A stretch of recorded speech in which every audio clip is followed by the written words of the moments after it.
This programme was made with support from the National Lottery Heritage Fund. Thousands of Grimbarians walk past this iconic lion every year to enjoy the peace and quiet of Weelsby Woods. But not everybody knows that this park has an unusual history. From witches to war camps, legendary soldiers to iconic sculptures. Want to find out more? Come on then, join me for a walk through the history of Weelsby Woods.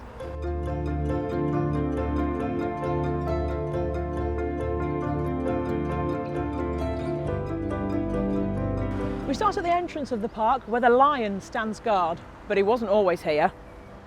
The iconic lions were sculpted by Richard Wynne in 1876, and unfortunately only one remains today. They were originally destined for the driveway of Thomas Campbell at his residence down Abbey Road.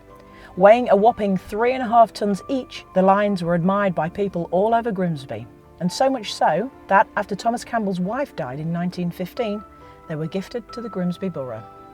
They had a brief stint at the Sutcliffe's Grimsby Zoo back in the 1930s, but when the Sutcliffes decided to emigrate to Australia, they made their final home here and have been standing guard for over 70 years.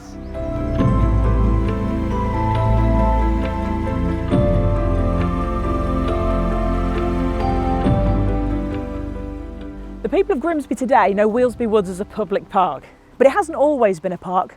Where I'm standing right now used to be the location of a prisoner of war camp. Weelsby Camp started life as a training camp for troops in the First World War. But during the Second World War, its purpose changed. Italian prisoners of war brought over from the fighting in the Middle East were imprisoned here and used to work the land. Following the D-Day landings in 1944, the camp was also flooded with German prisoners. Over 100,000 prisoners of war were held in the UK, and Weelsby Camp was just one of hundreds. After the war had finished, the camp had changed once again, and this time it became home to a legendary troop of soldiers. The Polish Carpathian Lancers were formed in Syria, made up of 500 men who escaped Poland after the German invasion.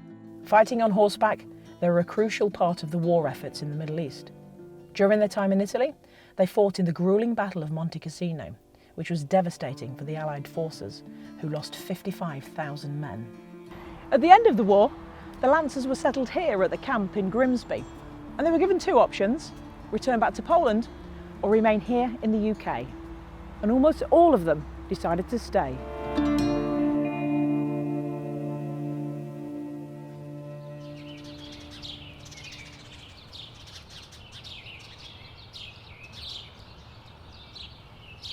After the war, the land was acquired by Fred Parks back in the 1940s. Fred Parks was chairman and managing director of the Boston Deep Sea Fishing and Ice Company, and in November 1950 he struck a deal with the Grimsby Council to gift the people of Grimsby 126 acres of land.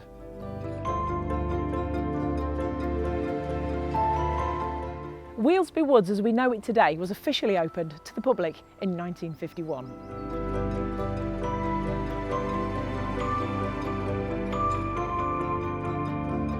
Further into the park, we find ourselves in the woods, which, in recent years, have generated their own myths and legends. And behind me is one legend, the Witch's Circle.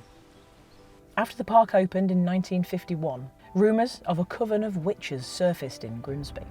These witches would supposedly meet in the woods on Friday and Saturday nights to perform pagan witchcraft and animal sacrifice in the so-called Witch's Circle. Nobody knows how it got its name, though some say it was an old Anglo-Saxon burial mound.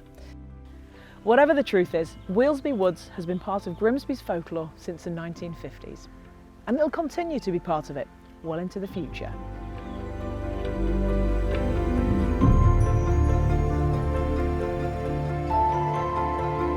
So next time you're taking your dog for a walk in Weelsby Woods, just stop and consider where you are.